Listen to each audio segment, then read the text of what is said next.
Hello friends and fellow Star Wars nerds.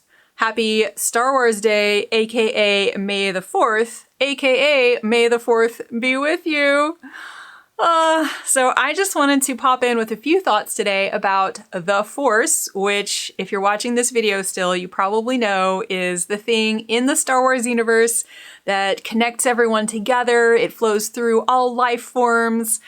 And I remember watching Star Wars for the first time as a kid and just thinking like, yeah, that sounds like a real thing to me. And then obviously I grew up, I got, educated out of the idea that the Force is real in a literal way. But then I got into Asian religions, Asian martial arts, and discovered the idea of chi or prana, or the Tibetans call it lung, which is a force that flows through us. It flows through the entire universe, our entire world outside us. Tibetans talk about the 5 elements: earth, water, fire, wind, and space, and all of those are within our body. They flow through our body in the form of energy, and they're also outside in the world around us too. And we can welcome them in certain ways. We can cultivate our connection to those elements. And I just wanted to throw out the crazy idea that maybe George Lucas, obviously he invented the Force, but maybe he was pulling on something that is real, that there is a layer of reality that's deeper down in the structure of the world around us than what our eyes can see. If you're attuned to energy, to chi, you can feel it, but I don't think there's been any rigorous scientific investigation of what it is or ways to measure it and whatnot. But if you go with a traditional Asian understanding of the body, the mind, the way those two fit together, this chi flows through us all the time. And if it flows smoothly, we have better health and whatnot. And if it's obstructed in its flow, then that's when we get health problems and, blocked emotions that aren't able to move through us. So I just wanted to start out by saying, what if the Force is kind of real, actually? Maybe it doesn't allow people to do like multiple backflips through the air and stuff like that. But if you've ever trained in martial arts, you know that you can become more and more aware of your body and your energy to the point where you can do stuff that does look a little bit like magic. So that's the first part of what I wanted to say. The other part of what I wanted to say, and I might make a longer video on this at some point, so, let me know if you're interested in this topic. But George Lucas evidently was inspired to create the Jedi based on Zen, and was a little bit inspired, this is what I've heard, to create Yoda looking the way he does based on Buddha statues. So I think there's a very clear, traceable impact of Buddhism on the Star Wars universe. And if you've been watching, the more recent movies and series on Disney Plus and whatnot, like the Boba Fett series, The Mandalorian, etc., there's the Jedi are coming back again. There's more ideas about, who they are, what they stand for, stuff like that.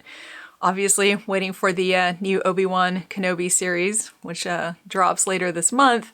But basically, I just wanted to throw out the idea that maybe the Jedi aren't completely made up either. That, the idea of people who dedicate themselves to a spiritual ideal, who go through years and years of rigorous training. In the Tibetan forms of Buddhism, there's what's called a tulku, or an emanation, somebody who's recognized as the reincarnation of a lama from a previous life. So for instance, the Dalai Lama is probably the most famous instance of this reincarnating lama phenomenon. And those folks, just like Jedi, receive this spiritual training from the time they're very small.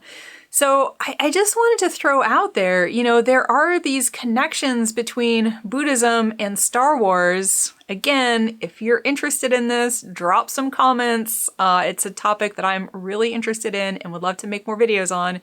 But, the idea that compassion and living up to a very rigorous creed and, working for the benefit really of the entire galaxy, that's very connected to the ideals of Mahayana Buddhism, really of Buddhism in general, but Mahayana is the larger umbrella under which Zen Buddhism sits, also Tibetan Buddhism, which I'm more familiar with.